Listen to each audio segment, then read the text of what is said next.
देंगे।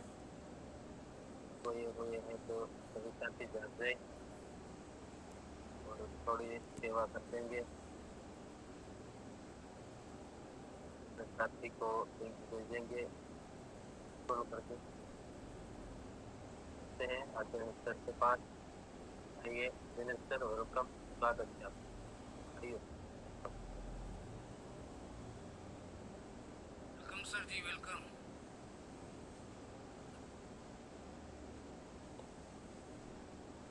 धन्यवाद।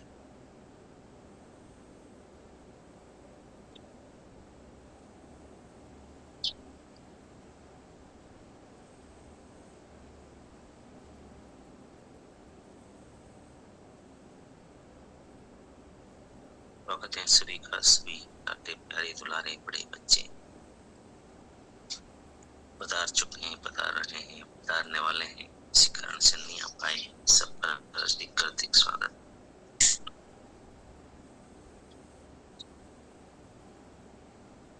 अभी हमें सब्जेक्ट चल रहा है, उस सब्जेक्ट पर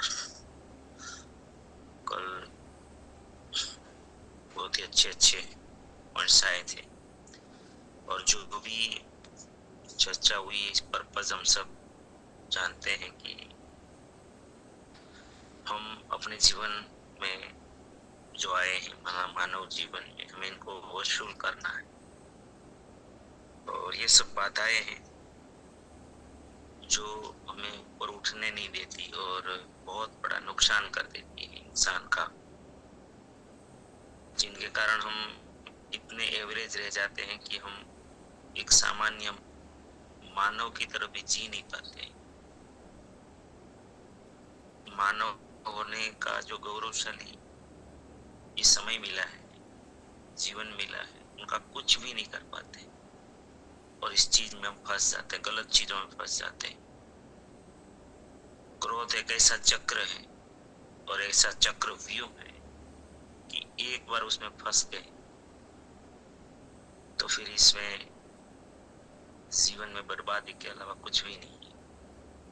भले हम इनको जीवन बोलते हैं, हम पेट भरने को जीवन बोलते हैं, आजकल ये जीवन है ही नहीं, ये तो पशु जीवन है। तो इसीलिए ये विषय हम चर्चा में जो लाए हैं तो सभी को इसमें इंटरेस्ट लेना चाहिए, सभी को इसमें अपने विचार रखने हैं, विचार करना है। ये सामान्य सब्जेक्ट नहीं है, इसके कारण हम आप जिंदगी में देखो ये हत्याएं हो रही है क्रोध के कारण। जितने भी झगड़े हो रहे हैं क्रोध के कारण, जितने भी रिश्ते बिगड़ रहे हैं संसार के कोई भी प्रकार के हो क्रोध के कारण, तो ये सारी अफड़ा तफड़ी जो है इस अगर क्रोध के कारण है तो हम सब इसको अगर कंट्रोल करना सीख जाए या उसके ऊपर कुछ भी सीखें तो हम काफी अपने जीवन में ऊंचाइयों पर जा सकते हैं, क्योंकि ये जो बाधा हमें रोक रही, अवरोध रोक रहा है और नष्ट कर रहा है। मैं तो ये कहता हूं कि क्रोध बनी बनाई चीज को खराब, इतनी स्पीड से खराब करता है। हमारे में भी मैंने देखा है कि ऐसे जो झगड़े आपस में पर्सनल झगड़े करके अच्छे लेवल से लोग रिवर्स हो जाते हैं, टेक्निकल से रॉयल्टी बन जाते हैं, रॉयल्टी वाले वाइटल बन जाते हैं। क्या फिर इसमें क्या फायदा? ये अहंकार के कारण आता है क्रोध, एक प्रकार का एक अहंकार है ये कि हमें छोड़ना ही नहीं है, जीद को नहीं छोड़ना है, मैं ही सही, सामने वाला ही गलत है। क्रोध में लोग इसीलिए तो झगड़े करते हैं। तो आगे के जो सवाल है जयेश भाई, उसके ऊपर जी, कुछ कल का अधूरा है या कल का हो गया था? जी, तो थोड़ा एक दो साथी रह गए थे। हम्म, क्रोध के नुकसान हम लोग शायद चर्चा कर रहे थे। जी, हाँ, आपको थोड़ा किसको रिकॉर्ड पे माणिक चंद जी को पता होगा, वो लिखते हैं अच्छे से वो। और आज अगर कोई साथी नुकसान के बारे में, मैंने एक सवाल पूछा था कि आपके जीवन में ऐसी घटनाएं घटी हैं, तो कोई एग्जाम्पल लाने के लिए बोला था कि इसका नुकसान हुआ हो, क्रोध आया हो, आपने ऐसा निर्णय ले लिया या तो ऐसा बोल दिया कि उसके बाद आपका आपको अफसोस होता है, ऐसा नुकसान होता है या तो अफसोस होता है कि ये नहीं करते तो अच्छा होता ना। और एक चीज कई साथियों ने बोली थी कि वो बाद में पता चलता है नुकसान क्यों ऐसा होता है।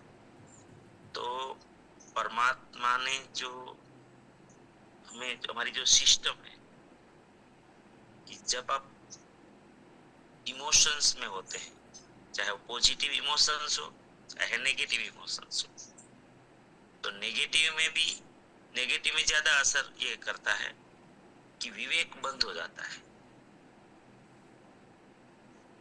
तो क्रोध एक नेगेटिव इमोशंस है, मैं साइंटिफिकली बात कर रहा हूँ ये कि क्रोध जो है ये नेगेटिव इमोशंस है। और नेगेटिव इमोशंस में तो बिल्कुल बुद्धि बंद हो जाती है, मतलब आपको कोई थॉट्स ही नहीं आएगा, बिल्कुल बंद। फिर आप बोलते ही जाओगे, पता नहीं क्या बोलोगे वो भी पता नहीं, किसके सामने बोल रहे हो वो भी पता नहीं, सामने वाला कौन है वो भी पता नहीं, मैं कौन हूँ वो भी पता नहीं, अड़ोस पड़ोस में कौन है, आजू बाजू में कौन है वो भी पता नहीं, कुछ भी पता नहीं, मतलब सारा विवेक शून्य हो जाता है। तो नुकसान उस समय में तो कुछ पता नहीं चलेगा। शरीर की कितनी चैलेंज हो जाती, शरीर कितना सारी ग्लैंड, हमारी ग्रंथियां है जो जो हार्मोन्स रिलीज करती, और वो खराब हार्मोन्स को पैदा करती है क्रोध के समय। तो कितना भयंकर नुकसान है हर तरह से, लेकिन उस समय आपको कुछ भी पता नहीं चले, कुछ भी नहीं, क्योंकि शून्य, विवेक ही शून्य है। ये विज्ञान है इनका, दोनों साथ में नहीं रह सकते, या तो अंधेरा रहता है या प्रकाश रहता है। आपके घर में बिल्कुल अंधेरा है, यस, अभी लैंप चालू कर दोगे तो अंधेरा होगा या प्रकाश, दो में से एक ही रहेगा। तो क्रोध रहता है ना, तब विवेक नहीं रहता है, और जब विवेक रहता है तो फिर उस समय क्रोध नहीं होता। ये दो में से एक रहेगा। तो इमोशंस जब रहते हैं तब विवेक शून्य हो जाता है, विवेक के समय फिर आपको ये ध्यान रखना है, इसलिए अभ्यास करना पड़ेगा। ये कोई एक दिन में कुछ हो जाएगा तो बहुत बड़ी अच्छी बात है, लेकिन ये अभ्यास से होगा, बार बार बोलता रहना पड़ेगा, इसकी चर्चा करता रहना पड़ेगा, तब होगा। देखो हम अभी चर्चा कर रहे हैं ना, तो कुछ दिन हमारा कंट्रोल रहेगा, है ना, याद रहेगा ना। तो ये इसको अभ्यास बोलते हैं, अभी हम अभ्यास ही कर रहे हैं और कुछ भी नहीं। तो चलो आइए, नुकसान अगर किसी को याद आ गया हो तो इनकी चर्चा होनी जरूरी है। और जैसे मुझे बरवाला निकलना है, मैं तो अभी जस्ट उतरा हुआ अंकलेश्वर से, तो ये सवाल जवाब पे चलाइए आप माणिक चंद सर या जितेंद्र सर, बहुत सारे साथी है। सवाल इसलिए मैंने लिखवा दिए हैं, ठीक है। एक तो ये नुकसान वाला है, उसके बाद का कौन सा सवाल है? ये शारीरिक, हाँ, शरीर में कितना नुकसान होता है, आर्थिक कितना नुकसान होता है, ये भी खास। रिलेशन, एक शायद ये नहीं लिखा होगा, रिलेशन नहीं लिखा है तो लिख लीजिए, संबंधों में कितना नुकसान होता है। सबसे बड़ा लॉस संबंध का है, और संबंध नहीं है तो फिर बचा क्या, कुछ भी नहीं बचेगा। तो संबंधों में कितना नुकसान होता है, तो मानसिक, आर्थिक, सामाजिक भी नुकसान होता है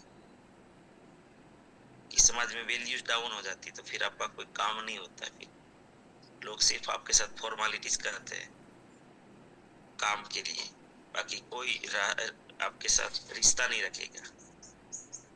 रिलेशन खराब हो गए, कहने के लिए खाली हाय हेलो ऊपर से होगा, व्यवहारिक जिसको बोलते हैं, बुद्धि से काम होगा, फिर दिल से नहीं होगा। ऐसे बहुत सारी चीजें। जी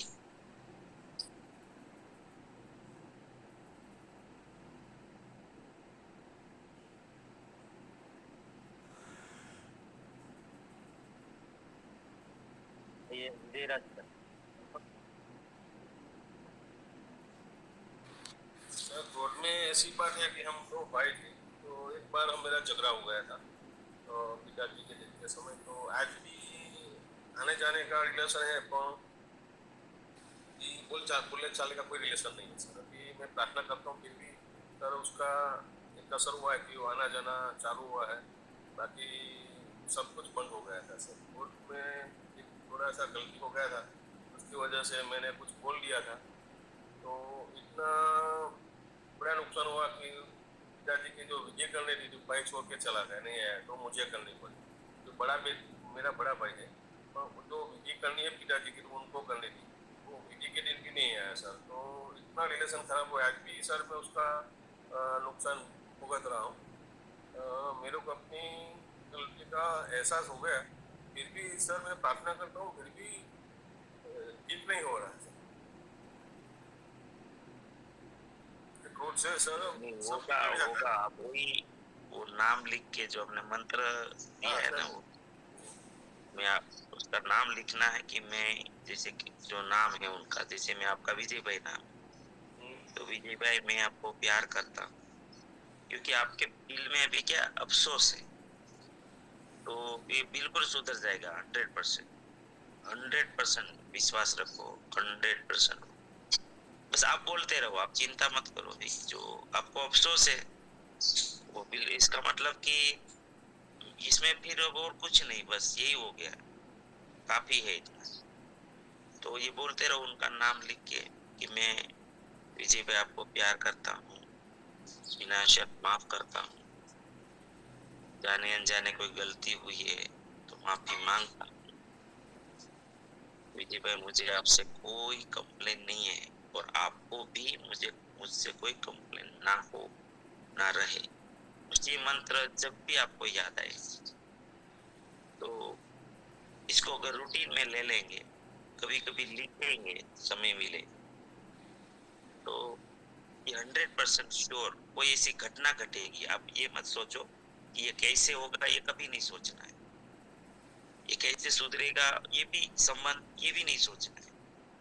बस आप है ना ये विश्वास से करो, भगवान कोई ना कोई चक्कर चलाएगा, क्योंकि ईश्वर है ना माफ करता है हर चीज को। अगर हम रियली हार्डली इमोशनली स्वीकार कर लेते हैं कि मेरी गलती है, तो फिर भगवान माफ कर देता है, गुनाह ही माफ कर देता है। ठीक है, तो आप बिल्कुल करते रहें, हो जाएगा, मुझे भरोसा है, ये इस बात पे पूरा भरोसा है कि हो जाएगा। भले समय लगे वो ठीक है, जो भी समय लगेगा, क्योंकि जितना गहरा घाव होगा वो भरने में भी तो टाइम लगता है थोड़ा। और कहते हैं कि ये कोई चोट लगती है तो वो घाव तो मिट जाता है, लेकिन जब एक बार मन में घाव पड़ जाता है तो वो मिटना थोड़ा कठिन है। फिर भी ऐसी कोई घटना होगी 100%, वो तो ऊपर वाला जानता है, वो करेगा, वो तो सृष्टि बनाने वाला है, ब्रह्मांड बनाने वाली शक्ति। जरूर आपका काम हो जाएगा जी।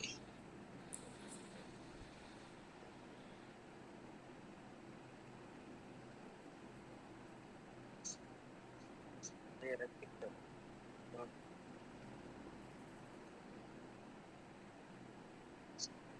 जी धन्यवाद। विजयराज भाई, जैसा ही मेरा भी ऐसा प्रश्न है। मेरा बड़े भाई है, मेरे माँ बाप गुजर गए।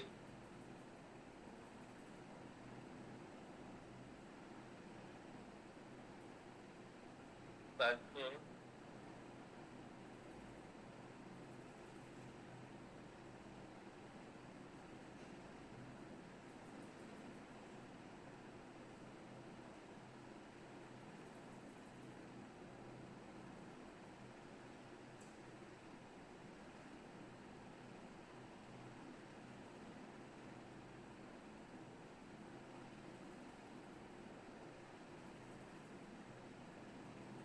ऐसी बात, हम बैठे हैं यहाँ, अपने आप को संभालो, बात रखिए।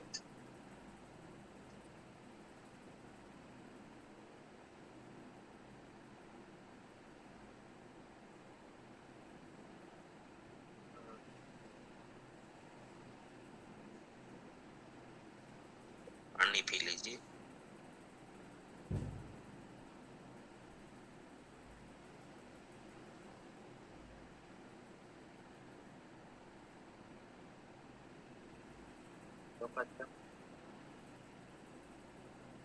धन्यवाद सर।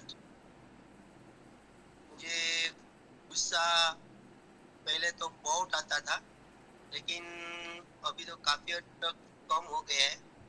खास करके पत्नी और बच्चों के ऊपर तो गुस्सा बहुत आता था, और उससे दूसरे लोग भी आता था।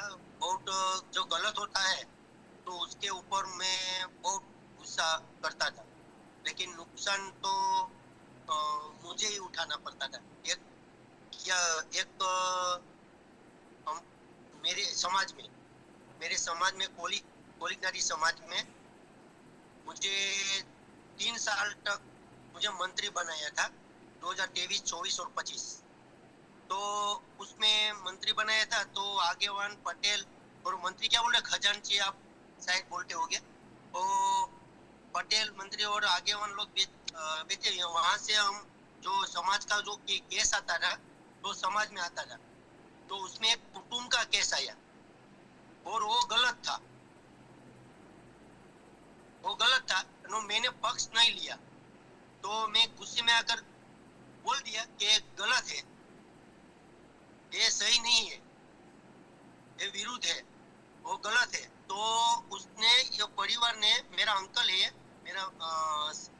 मेरे रिलेशन में एक क्लोज अंकल है, तो उसने संबंध हमारे साथ व्यवहार और संबंध बिगाड़ दिए, बोलना भी बंद कर दिया।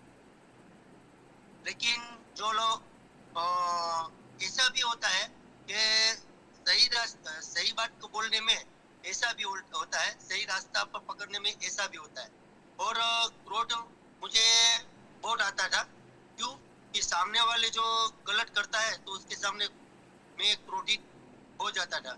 और कई बार तो मैंने अपलाइन के साथ भी क्रोध किया था, मुझे भुगतना पड़ा कि मेरी टीम में ग्रोथ के लिए, सर्विस के लिए उसने थोड़ा कम कर दिया, मना कर दिया।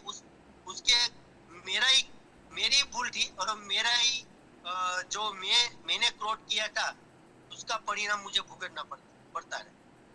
और जो महामंत्र बताया था ना दिनेश सर ने, कि मैं सभी को प्यार करता हूँ, बिना शर्त माफ करता हूँ, जाने अनजाने में कोई गलती हुई तो माफी मांगता हूँ, मुझे आपसे कोई शिकायत नहीं है, वो आपसे भी मुझे कोई शिकायत ना हो।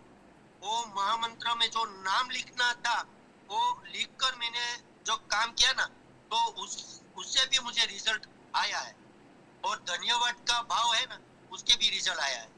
तो रोड के पहले बहुत गुस्सा करता था, अब कम है, लेकिन नुकसान तो रोड का मुझे ही भुगतना पड़ता है, बड़ा है।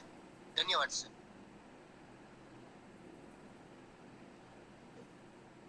ये नुकसान ऐसा नुकसान है कि हम लोग बहुत पीछे छूट जाते हैं। समय जो निकल जाता है और बीच में जब एक बार नीचे जाते हैं ना, फिर ऊपर उठना भी बहुत समय लग जाता है। तो वो समय बहुत खा जाता है हमारा, बहुत समय खा जाता है। और जो अभी फिर सही समय पे और लगातार ग्रोथ करते रहना जीवन में, चाहे वो रिलेशन में हो, चाहे आर्थिक हो, चाहे कोई भी हो, वो एक अलग बात है। और एक बार रुक जाना या नीचे चले जाना फिर उठना, ये बहुत खराब चीज होती है। तो इसीलिए ये इतना महत्वपूर्ण सब्जेक्ट है। देखो आज सब कुछ इसे उदाहरण से ही ज्यादा समझ में आएगा। जी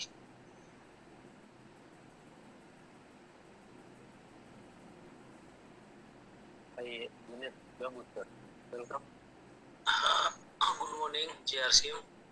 હવે હમણાં આમને પહેલા જે ભાઈ બોલ્યા એમની પહેલા બે ભાઈઓએ વાત કરી, તો હવે આપણે જે આ જે માઇન્ડ પાવરનો પ્રોગ્રામ છે એ આપણે કોરોના કાળથી ચાલુ થયો છે, તો ત્યારથી હું બેસું છું અને દિનેશભાઈના જે જે હમણાં મંત્રની વાત કરી, તો મારા પપ્પા મારી સાથે ઘણા વર્ષ નહોતા બોલતા, પછી એક મારાથી એક મારો નાનો ભાઈ પણ નતો બોલતો। તો આજે દિનેશભાઈ જે મહામંત્ર આપ્યો ને, એ 100% ને પણ 110% તમને આમાં બહુ જબરજસ્ત રિઝલ્ટ મળશે, અને એની અંદર મેં રિઝલ્ટ મેળવેલું છે, અને એ સિવાયને પણ ઘણા રિઝલ્ટ મેં મેળવેલા છે, દિનેશ સાહેબને ખબર છે મારી। તો એ ભાઈઓને કહેવા માંગુ છું કે તમે હિંમત ન હારતા, અને જે સાહેબે મંત્ર આપ્યો છે એ લખો, એટલે તમને હળવે હળવે અમુક દિવસોની અંદર પોઝિટિવ જે છે તે આવવા મળશે વાઇબ્રેશન। આજે આરસીએમ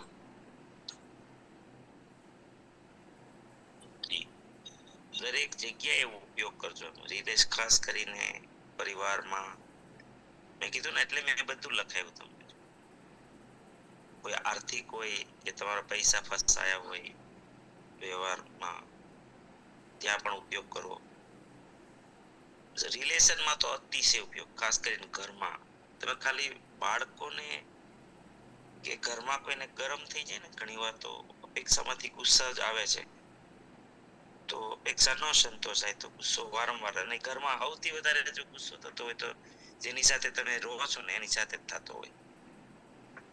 પછી ગમે ત્યાં સૌથી વધારે જેની સાથે રહેવાનું છે એની સાથે ગુસ્સો થતો, મોટા ભાગનું આવું જ હોય। પરિવારમાં જેટલો ગુસ્સો કરો એટલો થોડો તમે પડોશમાં સમાજમાં કરો। ગણી લ્યો, તમારે આંકડો કાઢવો હોય તો કાઢો, તમારો ગુસ્સો સૌથી વધારે કોની સાથે થયો તો પરિવાર જ હશે, સમજો છો। તમે જો આ બધા રિલેશનની વાત આવી તો પરિવારની જ આવે છે। તો જ્યારે જ્યારે અત્યારે હું આ જે મંત્ર ભગવાનની કૃપાથી જે આવ્યો જ્યારે મારી અંદર, તો એ પછી તો સમજો બાળકો ઉપર કઈ ભૂલી ગયા હોય ને, તો તોય હું આ મંત્ર રટા માર્યા જ કરું છું, એટલે પાછું એ શૂન્ય થઈ જાય, ખરાબ જે થયું હતું ને સુધરી જાય તરત જ। એટલે સામેવાળાને આપણા પ્રત્યે કોઈ ડંક ન રહે, એને અફસોસ ન રહે, આપણે ડંક ન રહે, એને પાછું હતું એવું ને એવું પાછું નવું સ્ટાર્ટ થઈ જાય જીવન। એટલે આ મંત્ર જે દિનેશભાઈ કીધું ને, એને તો ખૂબ લાભ લીધો છે, ખૂબ એમ અત્યારે બહુ સારું એવું એમનું જીવન પ્રગતિ ખૂબ સરસ છે। તો બિલકુલ મજદૂરી કરતા હતા, ખેતરોમાં રહેતા હતા, માંથી અત્યારે સરસ મજાની બધી રીતે એનું જીવન તમે જુઓ તો વૈચારિક હોય, વૈચારિક તો હતા જ, પણ રિલેશનમાં ભૌતિક રીતે પણ એને ખૂબ ફાયદો થયો છે, સામાજિક બધી રીતે। જી નેક્સ્ટ શારદાબેન, વેલકમ। जी, नमस्कार सर। मेरी आवाज आ रही है ना सर? નમસ્કાર। जी, मैं ये कहना चाहती हूँ कि सर जो मेरी दीदी है वो मुझसे बड़ी है, मैं उससे छोटी हूँ, पर क्या है वो 10-12 साल से हम दोनों के बीच कुछ ऐसा अनबना हो गया ना जो हम एक हो ही नहीं पाते। और जब भी मैं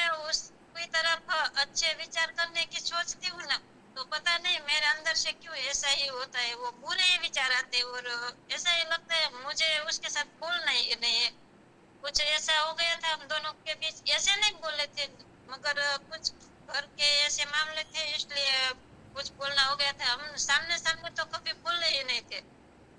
फिर अचानक से वो 2-3 साल के बाद हमें पता चला कि उसको मेरी तरफ कुछ इंटरेस्ट नहीं है और वो बोल रही है कि मेरे लिए तुम मर ही चुकी हो। तो जब भी मैं उसकी तरफ अच्छे विचार करने की सोचती हूँ ना, तो वो मुझे वो विचार आ जाते हैं कि उसने तो ऐसा ही बोला है कि तुम मेरे लिए मर चुकी हो। तो इसके लिए मैं क्या करूँ, क्योंकि मेरे को अभी मेरे मम्मी पापा के घर जाना हो ना, तभी ऐसा पता चलता है वो वहाँ पे, तो मुझे ऐसा लगता है मुझे मेरे मायके नहीं जाना है, क्योंकि मैं अभी जाऊंगी तो मेरे मम्मी पापा को भी दुख लगता है। तो उसके बेटे का जो शादी था ना, तो वो मेरे को आमंत्रण भी देने नहीं आई थी। फिर मेरे मम्मी ने बोला बेटा तुम आना, तुम नहीं आओगे तो सारे जैसे आपके समाज के लोग हैं ना हमारे, वो हमें ही बोलेंगे कि आपकी बेटी नहीं आई है, हम सब आते हैं पर आप बेटी ही नहीं है, क्यों नहीं आई है। तो मैं सबको क्या जवाब दूंगी। तो मैंने मेरे हस्बैंड को भी वो भी बोलते थे नहीं वो नहीं तुम्हें बुलाती तो मैं भी तुम्हारे लिए नहीं आऊंगा और तुम्हें भी नहीं जाना है। मैंने बोला मेरे मम्मी पापा के लिए मुझे जाना है। तो वो बोले नहीं तो तुम जाओ, हम नहीं आएंगे। फिर मैंने सोचा, फिर मैं वो एक दो बड़े लोग हैं उससे बात की कि ऐसा है और मैं अभी नहीं जाऊंगी ना तो मेरे मम्मी पापा को आजीवन सब लोग वो मेणा बोलते हैं ना, वो बोलेंगे। तो उसको हर हमेशा उसको ऐसा ही लगेगा कि मेरी बेटी ही गलत है इसलिए वो नहीं आई। तो मैंने सबको कहा और वो मेरे हस्बैंड को भी बोला कि तुम एक बार जाओ, वो तुम्हें ना बुलाए तो जाके वापस आ जाना, 2 घंटे रह के जो उसका प्रसंग है उसमें 2 घंटे रह के वापस आ जाना, आपको कोई नहीं बोलेगा। फिर हम गए, उसने बुलाया, हम 2 दिन वहां पे रुके। फिर वो 2 दिन रुक के आए और अभी 6-7 महीने हो गए, कभी फोन भी नहीं आता है, कभी कोई बोलता नहीं है। तो कल ही मेरे हस्बैंड ने मुझे बोला था कि तुम्हारी बहन ने कभी फोन किया, तुम मुझे, मैंने ना बोला था फिर भी तुम मुझे शादी में लेके गई। तो मैंने बोला कभी ना कभी तो उसको भी पछतावा हो जाएगा ना। तो मैंने ऐसे बोल के फिर भी मैं उसके तरफ अच्छे विचार करने की सोचती हूँ ना, तो मुझे वही शब्द याद आ जाते हैं कि उसने तो ऐसा बोला है कि तुम मेरे लिए मर चुकी हो। नहीं, ये शब्द ही आपको ये कर रहा है, ये आपको भूलना होगा, ये कभी दोहराना नहीं है किसी के सामने। जब भी भूलना चाहती हूँ ना तो वही वापस आ जाता है। नहीं आएगा। देखो एक साथ 2 चीज होती ही नहीं है। एक बात तो पहले आप तो जानते हैं, आप तो माइंड पावर कई बार कर चुके हैं फिजिकली भी, तो एक साथ 2 घटनाएं होती ही नहीं है। एक साथ मतलब 2 विचार नहीं आते, या तो वो विचार रहेगा या पॉजिटिव रहेगा, और नेगेटिव है। तो आप है ना लिखने की कोशिश करो, उनका नाम लिखकर ये मंत्र लिखते जाओ। मुझे तो ये भी जो आपने घटना बोली ना कि आप गए, आपको बुलाए, आपको सम्मान भी दिया होगा, 2 दिन रुके, आप ऐसे थोड़ी रुके होंगे 2 दिन। अगर आपको अपमानित करते वहां कुछ बोलते, वहां से वापस आ जाते ना तो सब लोग मेरे मम्मी पापा को भी बोलते कि वो तुम्हारी बेटी चल गई, और वो बुलाया ना बुलाया। वो आपको ऐसा बुलाया तो होगा ना, आओ, कुछ भी तो बोले होंगे ना, उसके घर में प्रसंग है। हाँ, एक बार बुलाया आओ, फिर आपको रहना है शादी में। और जब शादी को तो उसके बेटे की शादी थी तो हम वहाँ पे वो जान लेके जाते हैं ना, वहां से हमने फिर फेरे और वो सब पूरा हुआ, जान विदा होने की तैयारी हुई। हमने बोला हम जा रहे, तो कि फिर वापस वहाँ पे नहीं आते, तो हमने बोला नहीं अब तो हमें जाना पड़ेगा। यहाँ पे मेरे ससुराल में भी एक शादी थी तो वहाँ पे भी मुझे पहुंचना था समयसर, इसलिए हम वहाँ पे आ गए थे। हाँ, तो फिर सुधर गया है, आप समझ लो। अभी से अगर आप मानते हो तो ये रिलेशन सुधर गया है, इनको बोलते सुधर जाना। बाकी है ना, आपको वहां पर बुलाते भी नहीं, आपके सामने भी नहीं देखते। देखिए इसका मतलब अंदर तो है, इंसानियत तो जी रही है, अभी मानवता तो है, जी रही है, दिया प्रकट है वहां पर, तो ये 1000% संभावना है। हाँ, ये तो इतना गहरा घाव जब लगता है, क्या महिलाओं के साथ ज्यादा ऐसा होता है। महिला इमोशनल, मैं बोलता हूँ ना, आपका बेस इमोशंस का है, और इसीलिए एक बार जो इमोशनली क्या होता है, सबकॉन्शियस माइंड में बैठ जाता है, तो फिर निकलता नहीं है ना इतना जल्दी। और निकलता जल्दी नहीं है मनुष्य के लिए। देखिए क्या है शारदा बेन, मैंने जब जैसल तोरल का एग्जाम्पल देता हूँ, जैसल जाडेजा ने जितने खराब कर्म किए, शायद इतने भयंकर तो कभी कहीं सोचा नहीं होगा, उतने भयंकर कर्म किए, खराब कर्म किए, फिर भी वो अगर सुधर सकते हैं, बदल सकते हैं और भगवान उनको माफ कर सकते हैं, तो ऐसे खराब कर्म तो नहीं किए हम लोगों ने। तो इसका मतलब ये उदाहरण ये बताता है कि इंसान सब कुछ बदल सकता है, इंसान सब कुछ बदल सकता है और चाहे तो तुरंत बदल सकता है, सडनली बदल सकता है, 1 सेकंड में बदल सकता है।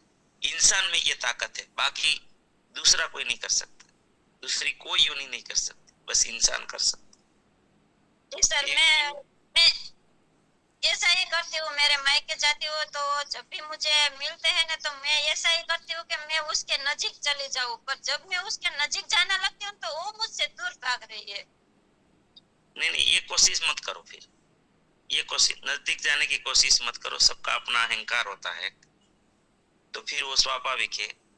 लेकिन आप नॉर्मल रहो, नॉर्मल रहो। और आप अंदर के अंदर जो गिल्टी वगैरह है, आपको अंदर क्या होता है, आपको ऐसा मानसिक लगता होगा कि मेरा ही कोई गलती हो गया है, मेरा ही कोई गलती हो गया है, ये निकालो एक। तो आप ये तो फिर उसके मन में आपकी गलती और स्ट्रॉन्ग होती जा रही है।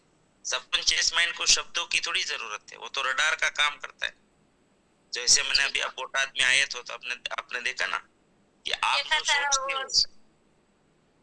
है ना, वहां पर आपने बोर्ड पे लिखवाया था। हाँ जी देखा, और वो सोचा, फिर मुझे लगा मैं अच्छे विचार करती हूँ तो कब मेरे मन से वो अच्छे विचार आएंगे। फिर वहां पे तो जो समय नहीं था तो मैं पूछ नहीं पाई, इसलिए आज यहाँ जुम के पूछ रही हूँ।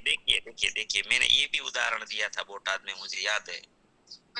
किसी ने पूछा भी था कि भाई बाल्टी पूरी गंदी, मतलब एक बाल्टी भरी है, या तो આપણે કહીએ વાડીએ કુંડી, यस, આપણી કુંડી ગરમ હોય, ખરાબ કદડો હોય, તો તમે જે બી મોટર ચાલુ કરો તરત જ સાફ ન થઈ જાય।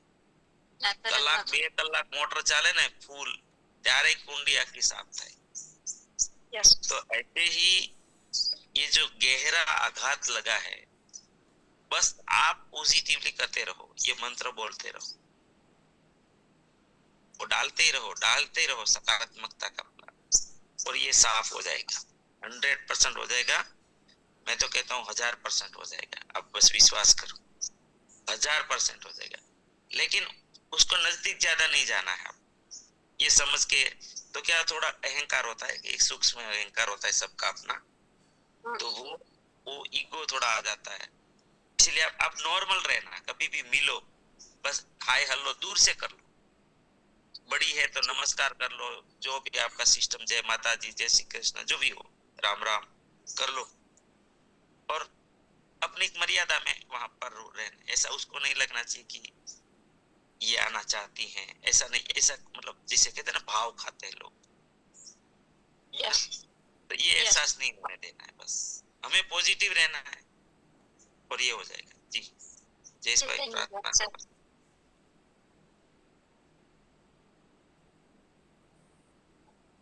आप सभी के लिए मैं प्रार्थना करता हूँ, आप सभी के जीवन में, सबके जीवन में हमारे आरसीएम के द्वारा, आरसीएम सिस्टम के द्वारा, हमारे साथियों के द्वारा अनंत अनंत सुख, अनंत अनंत स्वास्थ्य, यश, कीर्ति, मान, सम्मान, प्रेम प्राप्त हो। आपकी चाहत से हजारों हजारों गुना ज्यादा आपको सफलता प्राप्त हो। आप जहाँ भी जाए आपको मान मिले, सम्मान मिले, सत्कार मिले, प्यार मिले, स्वीकार मिले, आदर मिले। आपकी अच्छी और सही बातों को सब कोई स्वीकार करे, माने। आज का दिन, आज तक की जिंदगी का सर्वश्रेष्ठ और शुभ दिन हो, मंगलमय दिन हो, खुशियों का दिन हो। आज आपको जो मिले और आप जिनको भी मिले उनका भी कल्याण हो, कल्याण, कल्याण। इस प्रार्थना को आप सभी साथी स्वीकार करेंगे और हम सब प्रार्थना करेंगे कि मेरी दुनिया में सब कुछ सर्वश्रेष्ठ और कल्याणकारी हो रहा है। Day by day in every way I am getting better and better and better. मैं प्रत्येक को प्यार करता हूँ, बिना शर्त माफ करता हूँ। जाने अनजाने में कोई गलती हुई हो तो माफी मांग। मुझे किसी से कोई शिकायत नहीं है और किसी को भी मुझसे कोई शिकायत ना हो। सबका धन्यवाद, सबका धन्यवाद।